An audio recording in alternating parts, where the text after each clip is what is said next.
Баршаңызға қайырлы күн. Сіздермен Назерке. Бүгін сіздерге қысты күні тәбетті ашатын, кез келген тағаммен үйлесетін өте дәмді қыстық салаттың рецептісімен бөлісемін. Бұл салаттың атауын көп жерлерде цицибли деп аталынады. Міндетті түрде осы әдіс бойынша жасап көріңіздер. Өте дәмді болып шығады. Егер видео ұнаса, қазақша каналдың дамуына үлес қосып, төмендегі подписация батырмасын басып, каналыма тіркеліп қоюды ұмытпаңыздар. Ең алдымен қызанақты біз осылай ет тартқыштан өткізіп аласыздар. Және тәтті бұрышымызды да ет тартқыштан өткізіп алыңыздар. Біздің қосатын барлық қоспамызды міндетті түрде ет тартқыштан өткізіп аласыздар. Майда болғаны жақсы, барлығын осылай өткізіп дайындап қоямыз. Ал енді үлкен кастрөлімізге көрсетілген грамм бойынша сұйық май немесе бір кесе сұйық май қосасыздар. Оның үстіне 6-7 дана майда етіп туралған пиязымызды қосып, сарғайғанша қуырамыз. Қуырылған пияздың үстінен ет тартқыштан өткізілген тәтті бұрышымызды қосып, жақсылап тұрып араластырып, бетін жауып, 20-30 минуттай қайнатамыз. 20-30 минут өткеннен кейін барып, ащы бұрышымыздан 6-7 дана, сарымсағымыздан, яғни чесноктан 2 бас чеснок пайдаланатын боламыз. Барлығын ет тартқыштан өткізіп барып қосасыздар. Бетін жауып, тағы да 20-25 немесе 30 минуттай жай отта қайнатамыз. Содан соң ет тартқыштан өткізілген қызанағымызды қосып, асықпай, барлығы жақсылап тұрып араласқанша араластырып аласыздар.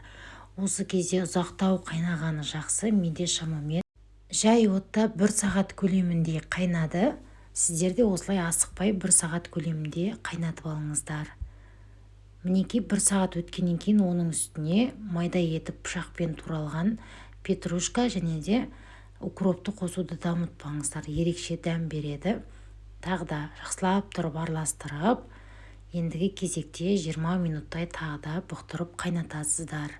Осылай сақырлап қайнаған кезде лавр жапырағын және де 10-15 дана қара бұрышымызды қосамыз. Және соңына қарай қайнауына бір 10-20 минут қалған кезде міндетті түрде дәміне қарай тұзын, қантын қосасыздар. Мен осы кезде 3 ас қасық қант қостым. Ас қасықпен өлшейсіздер. Және жарты кесе қант қостым. Қантты көптеу қоссаңыздар да болады, себебі қызанақтың қышқылдығын сәл басады, ерекше дәм болады. Немесе көрсетілген грамм бойынша қосыңыздар. Мен кесемен өлшеймін, жарты кеседе қант қоссаңыздар да жеткілікті. Осымен біздің салатымыз дайын. Міндетті түрде жасап көріңіздер. Сіздерге ұнайды деген ойдамын. Шамамен айтқанда 2 сағаттай көлемінде біздің салатымыз дайын болады. Қараңыздар, осылай әдемі болып, түсі анық болып, майы әдемі болып шығып, ерекше дәммен дайын болады. Банкаларыңызды булап, банкіге орналастырып, қақпағын жауып, қысқа сақтасаңыздар болады.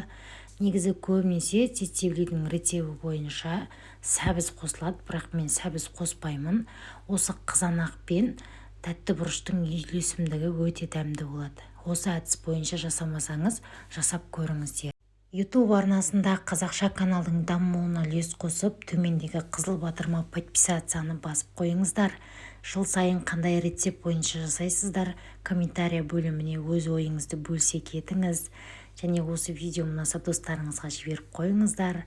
Алдағы уақытта түрлі керемет рецептермен бөлісемін. Кездескенше аман сау болыңыздар.